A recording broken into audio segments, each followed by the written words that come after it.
तो मेरे प्यारे दोस्तों, आज का अपना टॉपिक है एक्सरसाइज 19.3 क्लास 12th के केसी सिन्हा का इंटीग्रेशन चैप्टर चल रहा है, इनडिफिनिट इंटीग्रेशन, अनिश्चित समाकल।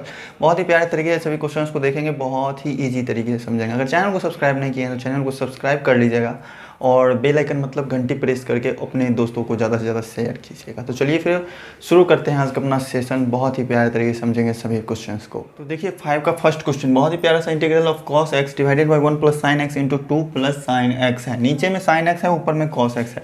आपको पता है कि साइन एक्स का डेरिवेटिव cos x होता है, तो हम यहाँ पर क्या करेंगे, z का मान हम मान लेंगे साइन एक्स को, z को हम इस साइन एक्स को हम मान लेंगे z। तो यहाँ पर हम लिखेंगे माना z बराबर क्या हो जाएंगे साइन एक्स। अब देखिए इसका डिफ्रेंशिएट कीजिए, साइन एक्स है ना, साइन एक्स, ठीक है। डेरिवेटिव क्या होगा, तो डी जेड इधर होगा तो इधर हो जाएंगे cos x dx, ठीक है। दोनों तरफ क्या किया, डेरिवेटिव निकाले, इधर भी x के सापेक्ष इधर भी x के सापेक्ष। इधर साइन x का x के सापेक्ष डेरिवेटिव क्या हुआ cos x, और इधर dz बाई dx होता है ना, तो ये dx चला जाता है इधर। तो चलिए यहाँ तक कोई प्रॉब्लम नहीं है, cos x dx का वैल्यू हमको dz आ गया, ठीक है। तो नाउ अब हम क्या करेंगे, तो इसमें हम वैल्यू पुट कर देंगे। तो इंटीग्रल ऑफ, नीचे में 1 प्लस साइन एक्स है ना, तो 1 प्लस जेड हो जाएगा, ठीक है। और इंटू में 2 प्लस साइन एक्स है तो 2 प्लस जेड हो जाएगा। और ऊपर में क्या बच रहा है cos x dx, जो कि बराबर है किसके, डी जेड के। तो इस तरीके से आप डी जेड लिख दो, ठीक है। अब ये जो टर्म है पूरा जिसका इंटीग्रल निकालना है हमको, उसको a बट्टा नीचे वाला ये फैक्टर और प्लस में b बट्टा ये वाला फैक्टर ऐसे करके मान लेंगे, ठीक है। अब मानते हैं क्या चीज़ हो जाएगा, 1/1 plus Z into 2 plus Z है, इसको हमें मानना पड़ेगा। तो क्या मानेंगे, a बट्टा पहला वाला फैक्टर 1 प्लस जेड और प्लस में b बट्टा दूसरा वाला फैक्टर 2 प्लस जेड। इसको अगर हम सॉल्व करते हैं तो नीचे वाला टर्म बराबर हो जाएगा, इसका एलसीएम क्या होगा, दोनों का गुना होगा, और गुना गुना ये दोनों आपस में सेम है, कटना ही है। तो इधर तो एक बचेगा ही बराबर, इधर सिर्फ ऊपर में जो बचने वाला है वो हम लिख लेते हैं। तो a इंटू 2 प्लस जेड बचेगा, यही होता है ना, कोना कोनी गुना हो जाएगा नीचे में अगर अलग अलग टर्म है तो, और plus b into 1 plus Z बचेगा, ये टर्म बचेंगे। यहाँ तक समझने में किसी प्रकार का दिक्कत नहीं होगा। अब देखिए यहाँ से क्या करेंगे, हमको अगर a का वैल्यू चाहिए ना, a का वैल्यू, तो b को हम 0 करेंगे। अगर b का वैल्यू चाहिए तो हम a को करेंगे 0 के बराबर। तो पहले हमें a का मान ज्ञात करना है। तो a का मान ज्ञात करना है, हम किसी का भी मान पहले ज्ञात कर सकते हैं, पहले a का करो या फिर पहले b का करो, कोई फ़र्क नहीं पड़ता है। लेकिन हमको अगर a का मान चाहिए तो b को 0 करने के लिए क्या करना पड़ेगा, z का मान -1 रखना पड़ेगा, क्योंकि एक में से एक घटेगा तभी तो 0 होगा ना। तो इस z का मान कितना रखेंगे, -1। तो लिखते हैं यहाँ पर, यदि z बराबर -1 है तो a का मान कितना आएगा, इसको ये फैक्टर तो हो गया 0, तो यहाँ कितना हो जाएगा, 2 में से 1 घटेगा तो एक को a से गुना करेंगे तो a बराबर बचेगा 1। तो a का वैल्यू भी कितना आएगा 1।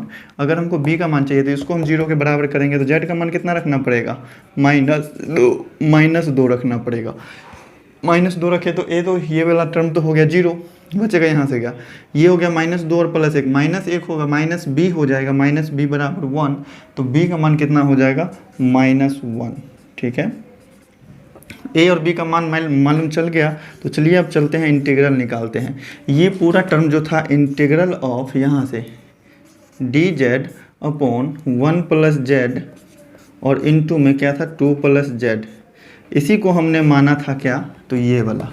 तो ये क्या हो जाएगा, इंटीग्रल ऑफ a बट्टा 1 प्लस जेड और प्लस b बट्टा 2 प्लस जेड, और इसका इंटीग्रल किसके सापेक्ष, z के सापेक्ष, ठीक है। तो यहाँ तक समझने में कोई प्रॉब्लम नहीं होगा। तो अब इसी में a और b का वैल्यू हम पुट कर देंगे, तो क्या हो जाएंगे यहाँ से, इंटीग्रल ऑफ a बट्टा 1 प्लस जेड है, a का मान तो 1 ही है तो रहने देते हैं, तो 1 डिवाइडेड बाय 1 प्लस जेड, इसका इंटीग्रल z के सापेक्ष अलग अलग कर लेते हैं। प्लस में b है, लेकिन b का मान कितना है, -1 है, तो इसको माइनस डायरेक्ट बाहर में ले लेते हैं, बचेगा 1/2 प्लस जेड, 1/2 प्लस जेड, इसका इंटीग्रल z के सापेक्ष, ठीक है। अब यहाँ से आगे कोई प्रॉब्लम नहीं, ठीक है। देखिए बहुत ही प्यारा सा क्वेश्चन है। इसका इंटीग्रल क्या हो जाएगा, log of mod of Z, Z ने नीचे में टर्म है 1 प्लस जेड, तो ये हो जाएगा 1 प्लस जेड और minus log of mod of, नीचे में 2 प्लस जेड है ना, तो log of mod of 2 plus Z हो जाएगा प्लस सी। और देखिए log of x minus log of y क्या होता है, लॉग ऑफ एक्स बट्टा वाई होता है। तो ये हो जाएंगे log of mod of 1 plus Z ऊपर में रहेगा प्लस वाला, और ये माइनस वाला टर्म है तो ये चला जाएगा नीचे में 2 प्लस जेड प्लस सी। अब ये क्यों हुआ, ये तो पता ही है आपको कि लॉग ऑफ एक्स और माइनस लॉग ऑफ वाई बराबर क्या होता है, log ऑफ x बट्टा y होता है। ठीक है, तो चलिए प्यारे भाई, उम्मीद करते हैं समझ गए होंगे। स्क्रीनशॉट लेकर के नोट करना चाहते हैं तो नोट कीजिए, फिर बढ़ेंगे इसके बाद अपने नेक्स्ट क्वेश्चन, क्वेश्चन नंबर 5 के सेकंड पे। बहुत ही प्यारा सा क्वेश्चन है वो भी। तो पिछले क्वेश्चन में जो है आंसर जेड का वैल्यू रखना भूल गए थे। क्या आया था? Log of mod of 1 plus Z बट्टा 2 प्लस जेड, यही आया था ना, 1 प्लस जेड बट्टा 2 प्लस जेड। जेड को हम किसको माने थे? साइन एक्स को माने थे। तो इसका आंसर करना पिछले क्वेश्चन में 1 प्लस साइन एक्स, ठीक है, और अपॉन 2 प्लस साइन एक्स, ठीक है, और प्लस में सी। इस तरीके से होगा आंसर पिछले क्वेश्चन का। सही कर लेना, सही तो है ही, बस जेड का वैल्यू रखना छूट गया था उसमें, तो वो भी कर लेना। ठीक है, अब देखिए नेक्स्ट क्वेश्चन, बहुत ही प्यारा सा है। cos x डिवाइडेड बाई 1 में सेम क्वेश्चन है, सेम क्वेश्चन। इसमें भी क्या करना है, हमको z मान लेना है। लेट z बराबर हम मान लेते हैं किसको? sin x को, नीचे वाला को। तो इसका डेरिवेटिव क्या हो जाएगा? dz हो जाएगा cos x dx। ठीक है, ऊपर में cos x dx है। तो चलिए अब यहाँ से कुछ करना ही नहीं है। ये क्या हो जाएगा? इंटीग्रल ऑफ, नीचे में sin x कॉमन है ना, तो नीचे वाला ये sin x की जगह पर हम रख देंगे z। तो ये हो जाएगा 1 minus Z into 2 minus Z, ये हो जाएगा ना। और cos x dx किसके बराबर है? तो dz के बराबर है। तो यहाँ पर हम dz ऐसे लिख लेते हैं।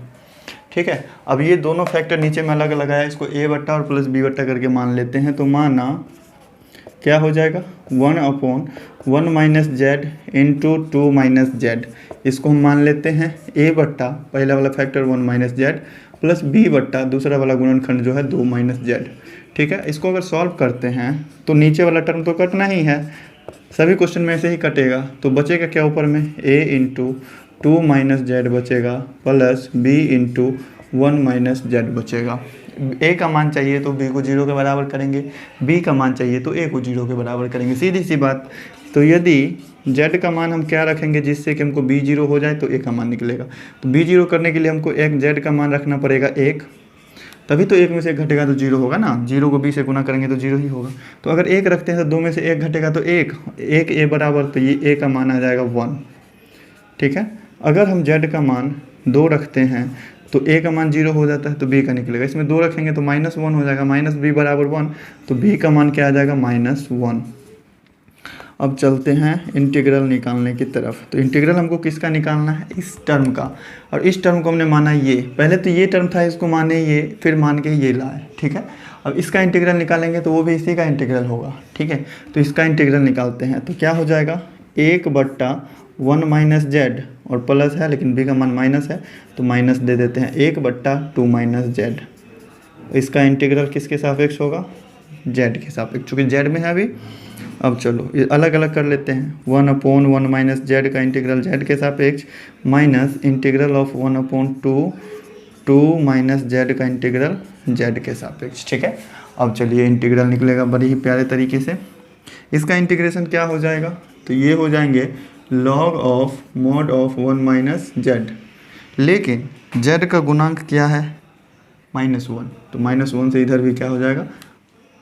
-1 से डिवाइड करते हैं, भाग करते हैं। इधर क्या है? देखिए माइनस। इसका इंटीग्रल क्या हो जाएगा? लॉग ऑफ मॉड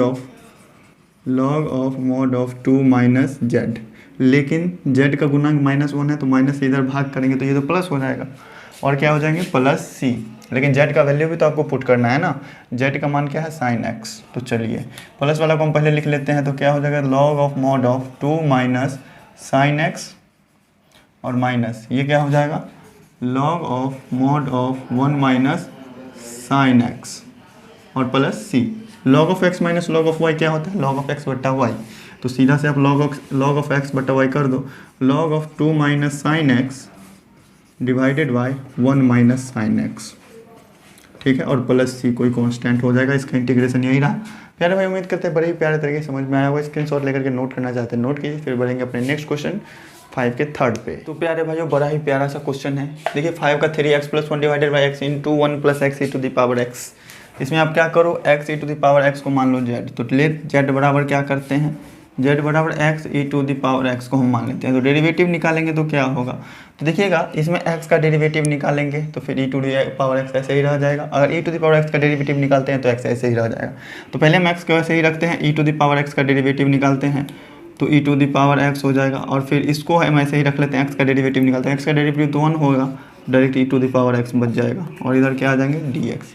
डेरिवेटिव उम्मीद करते हैं समझते होंगे बड़े ही प्यारे तरीके से। तो देखिएगा यहाँ से डी जेड बराबर क्या आता है, इस दोनों में से कुछ कॉमन आ रहा है, a to the power x common आ रहा है, बच रहा है क्या एक्स प्लस वन, और इधर बच रहा है डी एक्स। ठीक है, तो देखिएगा ऊपर में x plus one into D x है ना, तो x plus one into D x को हम रहने देते हैं एक साइड, बाकी सबको ले आते हैं दूसरे साइड।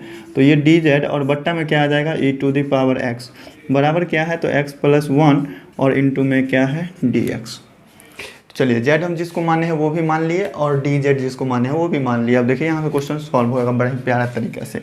तो यहाँ से क्या आ जाएगा नाउ, तो देखना इंटीग्रल ऑफ नीचे में one plus x e to the power है ना, x e to the power x को हमने माना जेड, तो ये हो जाएगा वन प्लस जेड, तो नीचे में क्या आ गया वन प्लस जेड। ठीक है, अगर हम x plus one into D x, x plus one into D x इसको हम क्या लिखते हैं, इसका वैल्यू पुट करते हैं तो डी जेड हो जाएगा, और एक बट्टा में ई टू द पावर एक्स है ना, तो बट्टा में क्या आ जाएगा ई टू द पावर एक्स, और यहाँ पे एक एक्स भी था तो ये हो जाएगा x e to the power x, x तो पहले से था ना, और ये वाला बट्टा वाला ई टू द पावर एक्स आएगा तो ये हो गया ई टू द पावर एक्स। ठीक है, तो देखिए अब यहाँ से क्या होता है, एक बट्टा x e to the power x को हमने जेड माना था ना, तो ये जेड हो जाएगा और इंटू वन प्लस जेड हो जाएगा, इसका इंटीग्रल जेड के सापेक्ष। अब देखिए दो को गुणनखंड आ गया ना, ये दो गुणनखंड आ गया, अब इसको मान लो ए बट्टा जेड और प्लस बी बट्टा वन प्लस जेड। तो चलिए देखिए यहाँ से माना ये क्या हो जाएंगे वन बट्टा z into one plus Z है, इसको मान लेते हैं a divided by z plus b upon one plus z, ये फैक्टर मान लिए। अब इसका क्या होगा, नीचे वाला तो कैंसिल होना ही है, तो बचेगा ऊपर में one is equal to A into one plus Z और प्लस बी जेड, कोना कोने गुना हो जाएगा, चूँकि नीचे का एलसीएम अलग अलग था, कोई दिक्कत नहीं है। अब देखिए यहाँ से अब क्या करेंगे, यहाँ से ए और बी का मान ज्ञात करने के लिए ए को हम चलिए वैल्यू पुट कर लेते हैं, यदि z बराबर 0 रखते हैं तो b तो 0 हो गया, a का मान क्या आएगा, तो a बराबर आ जाएगा 1। ठीक है, a एक में 0 जोड़ेंगे तो 1 होगा, 1 को a से गुना करेंगे तो a ही होगा, a का वैल्यू 1 आ जाएगा। b का वैल्यू के लिए हमको a को 0 के बराबर करना पड़ेगा, तो z को रखेंगे -1, तो इसको अगर हम -1 रखते हैं तो ये 0 हो जाएगा, तो माइनस बी बराबर 1 आएगा, तो b का वैल्यू क्या आ जाता है -1। तो a का वैल्यू आ गया प्लस में 1 और b का वैल्यू आ गया माइनस में 1। अब क्या करना है, इंटीग्रल आपको निकालना है, तो क्या होगा a और b के जगह पर आप उसका वैल्यू पुट कर लो, तो इंटीग्रल ऑफ a का वैल्यू 1 है तो 1 अपॉन जेड हो जाएगा, इसका इंटीग्रल जेड के सापेक्ष, फिर प्लस है तो प्लस दे दो, लेकिन यहाँ b का मान क्या है -1 है, तो माइनस डायरेक्ट से आप बाहर में ले सकते हैं, integral of 1 upon 1 plus Z, 1 divided by 1 plus Z, इसका इंटीग्रल जेड के सापेक्ष। इस तरीके से हमने लिख लिया, समझ गए होंगे।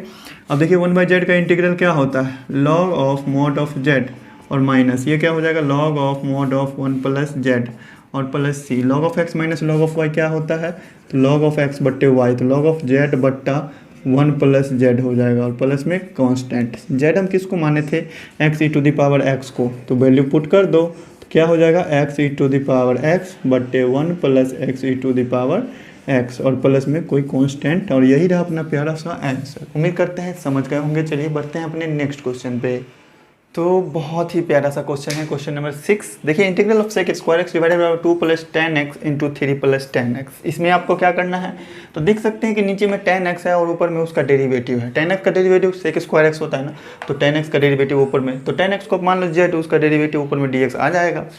तो यहाँ से हम करते हैं, माना z बराबर क्या हो जाएगा, z बराबर हो जाएंगे 10x, तो dz क्या निकलेगा यहाँ से, सेक स्क्वायर एक्स dx, ये निकलेगा, कोई दिक्कत नहीं यहाँ तक।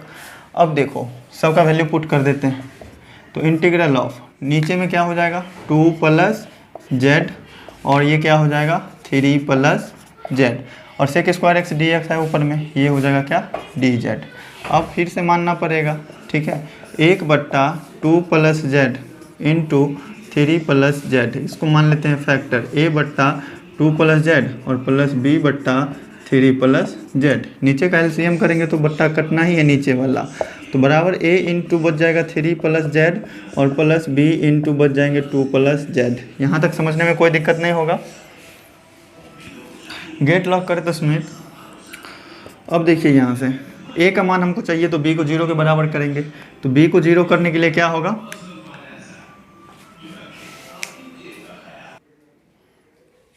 आवाज़ बहुत हो रहा था इसलिए गेट बंद किए थे। तो देखिएगा ए का वैल्यू अगर हमको चाहिए तो बी का मान क्या करेंगे, 0 के बराबर। तो बी को 0 के बराबर करने के लिए जेड का क्या रखना पड़ेगा वैल्यू, -2। तो जेड बराबर -2 रखे तो ये वाला टर्म हो गया 0, यहाँ -2 रखेंगे तो ए का वैल्यू क्या आएगा, 1 आएगा। आप मान रख के चेक कर लेना। अगर हम जेड का वैल्यू -3 रखते हैं तो ए 0 के बराबर हो जाता है, तो बी का मान क्या आएगा, अगर ए 0 के बराबर -3 रखने पर हो गया तो बी का मान -1 ए हो जाएगा, -1 बी हो जाएगा और ये हो जाएगा बी का मान -1। ठीक है, यहाँ तक कोई दिक्कत नहीं। अब चलिए हम पुट कर लेते हैं मान। बहुत ही ईजी सा क्वेश्चन था, बहुत ही प्यारा सा। इंटीग्रल ऑफ ए का मान 1 है तो 1 क्या हो जाएंगे 2 + जेड इंटीग्रल जेड के सापेक्ष प्लस है, लेकिन बी का मान क्या माइनस में है तो माइनस बाहर में ले लो, 1/3 + जेड का इंटीग्रल जेड के सापेक्ष। इंटीग्रेशन निकाल देते हैं, क्या हो जाएगा log of mod of 2 + Z और माइनस में log of mod of 3 + Z, plus में कोई कांस्टेंट। लेकिन जेड हम किसी को माने थे 10x को, तो इसके जगह पर हम क्या रखेंगे, इसका मान रखेंगे। तो देखिएगा log of x - log of y है ना, log of x बटा y कर देते हैं तो ये क्या हो जाएगा log of mod of 2 + z मतलब 2 + 10x और बट्टा 3 + z है तो 3 + 10x हो जाएगा। सीधे से आंसर पे आ गए प्लस कोई कांस्टेंट। यही रहा अपना प्यारा सा आंसर। प्यारा, उम्मीद करते हैं बहुत ही प्यारे तरीके से समझ में आएगा। चलिए बढ़ते हैं अपने नेक्स्ट क्वेश्चन पे। तो मेरे प्यारे दोस्त क्वेश्चन नंबर 7 में 3 क्वेश्चन हैं, तो उस क्वेश्चन को बताने में वीडियो हो जाएगा थोड़ा ज़्यादा लंबा, इसलिए रहने दीजिए। फिर मिलते हैं नेक्स्ट वीडियो में, देखेंगे आगे एक सोल्यूशंस को बड़े ही प्यारे तरीके से। अगर वीडियो अच्छी लगी ना दोस्तों तो दोस्तों को जरूर शेयर कीजिएगा, वीडियो अच्छी लगी तो वीडियो को लाइक भी कीजिएगा और चैनल को सब्सक्राइब जरूर से कर लीजिएगा। तो चलिए मिलते हैं नेक्स्ट वीडियो में।